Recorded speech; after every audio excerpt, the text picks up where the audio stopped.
अनि त्यसपछि यहाँनिर एउटा नर्मल को लाइन खिच्नुहुन्छ हो नि जस्तै यहाँ हेर्नु यो लाइन छ नि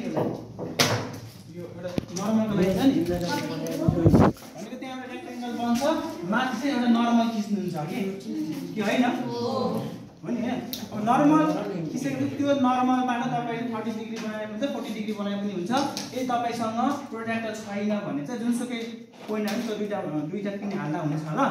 त दुईटा पिन हाल्दा चाहिँ स्केल प्रयोग गरेर यसले गरे जस्तै हाल्नु होला है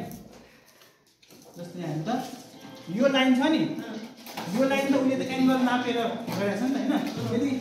प्रोट्र्याक्टर छ भने तपाईले अब 30 डिग्री 45 डिग्री 50 डिग्री कति नाप्नुहुन्छ नाप्दा भयो यदि आफ्नो प्रोट्र्याक्टर छैन भने चाहिँ यतिले र्यान्डमली एउटा लाइन यो लाइन खिच्ने हैन अनि र्यान्डमली लाइन खिचेपछि यहाँ दुईटा पोइन्ट बनाउने पोइन्ट 1 र पोइन्ट 2 बनाउने हैन दुईटा पोइन्टमा चाहिँ अनि के राख्दिने अरे पिन राख्दिने ल पिन राखिसकेपछि अब यसलाई ग्लास स्ल्याबलाई यहाँनिर राखिदिने हो अब तपाईले पिनलाई हेर्दा चाहिँ यताबाट हेर्नु पर्यो ल यसरी हेर्नु पर्यो के यसरी हेर्नु पर्यो र अर्को जुन हामीसँग दुईटा पिन छ नि त्यो पिनलाई चाहिँ तपाईले कसरी राख्ने भने अघि यहाँ मेन चारवटा पिन चाहिँ हुनु पर्यो है ल यो हेर्नु त हो यो दुईटा पिनलाई तपाईले राख्नु भएको छ उतापट्टि अब यो दुईटा पिन चाहिँ यसरी हेरेर राख्नु पर्यो ल यसरी हेरेर उतापट्टि कुन पोइन्टमा छ ट्याक्क यसरी हेरेर अनि ट्याक्क दुईटा पिनलाई चाहिँ राख्नु पर्यो है यसले राखे जस्तै ताकि त्यो चाहिँ एउटै लाइनमा भए जस्तो देखियोस् ल एउटै लाइनमा भएको जस्तो देखियोस् है भनेको तिमीले ओभरल्याप गरेको हुनु पर्यो है अभिषेक अनि गइसकेपछि यहाँनिर पिनलाई निकाल्ने अनि यहाँ गोलो बनाउने अनि लाइन काट्ने यसले गरे जस्तो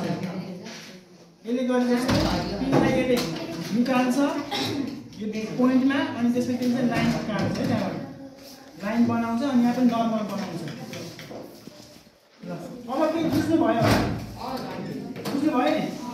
अब सुरु गर्दा हुन्छ नेरी लाइट अफ रिफ्र्याक्सनको बारेमा यहाँनेरि हामी चाहिँ यहाँ प्र्याक्टिकल गर्दैछौँ र यहाँ सबैजना बनाउँदै हुनुहुन्छ साथीहरू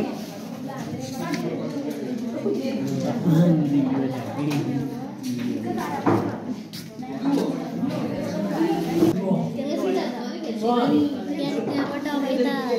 30 जान्छ यसमा चाहिँ के गर्नुपर्छ यसमा पहिला भनेको हाम्रो ग्लास स्ल्याबको युज गर्नुपर्छ स्टिलको युज गर्नुपर्छ अनि पेन्सिल अनि यो के भन्छ व्हाइट पेपर व्हाइट सिट यस अनि यसको प्रयोग गर्नुपर्छ अनि हामीले के रिफ्र्याक्टिभ अफ लाइट देखाउँदैछौँ अनि त्यसको लागि पिन चाहिन्छ ग्लास स्ल्याबमा राखेर नर्मल खिच्ने फर्स्टमा 30 डिग्रीको माथि लाउने अनि दुईटा P1 र P2 मा पिन लगाउने अनि तल पनि नर्मल खिच्ने अनि अब के हुन्छ भने अब यसलाई यहाँ पनि 30 डिग्रीका तानेर यहाँ P1 र P2 मा नि अझै यो 30 डिग्री लामो तानेर ल बनाउँदै गर्नुहोस्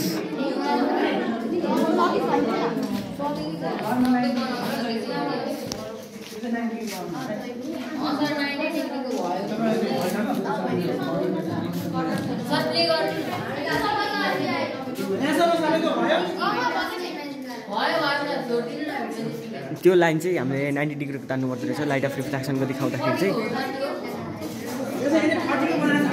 यसमा चाहिँ 30 को देखाइदिएको रहेछ तर 90 डिग्रीको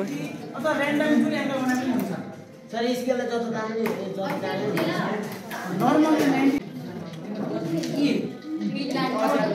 पिन काट्ने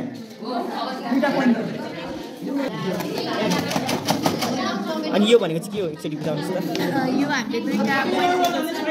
यो पोइन्ट चाहिँ अब हामीले रिफ्लेक्सन गरेर हेर्दाखेरि चाहिँ सिधा हुन्छ कि नै भनेर चाहिँ यो हामीले प्र्याक्टिकली रूपमा हेर्न गइरहेको बेस्ट अफ लक तिमीले चाहिँ कति डिग्री बनाएको तपाईँहरूले यो 90 डिग्री यो 30 डिग्रीको 30 डिग्रीको बनाएको ल ल त भयो है क्लास सर्भे त्यहाँ राख्नु पर्यो ल क्लास सर्भे राख्नु ल निकाल्नु होला यहाँ जसरी राख्नु है अर्को साइडबाट यसरी हेर्ने अनि चाहिँ हेरेर सिधा गर्ने त्यहाँ राख्नु पर्यो पुरै कम्प्लिट भइसकेको छ अब यो ग्लास ल्याएर यसरी राख्नुपर्छ तलबाट देखाउनुहोस् अर्को किन्ने यसो घुमाएर त्यहाँबाट हेर्ने हेर्ने कहाँ छ अब तिमीलाई चाहिँ ट्याक्क यहाँ ट्याक्क यसरी उता हेर्दै फेरि कति डिग्रीको भयो त्यो चाहिँ 90 डिग्री ए ल अनि इन्सिडेन्ट रेलाई चाहिँ एक्सटेन्ड गर्छौँ भयो त हामीले इन्सिडेन्ट रे भनेको यो हो होइन इन्सिडेन्ट रेबाट यता आउँदाखेरि रिफ्र्याक्टिभ रे भयो रिफ्र्याक्टिभबाट पनि फेरि यता आएपछि हाम्रो इमर्जेन्ट रे भयो अब इमर्जेन्ट रे र रिफ्र्याक्टिभ रेबाट त्यो नापेर गर्न चाहिँ बाँकी छ हामी दिएको छौँ यहाँ यहाँ कम्प्लिट गरिसक्नु भएको छ प्र्याक्टिकलको न्यू टोटल इन्टरनल रिफ्लेक्सनबाट सबैजनाले प्र्याक्टिकल रूपमा सबैजनाले हेर्दै हुनुहुन्छ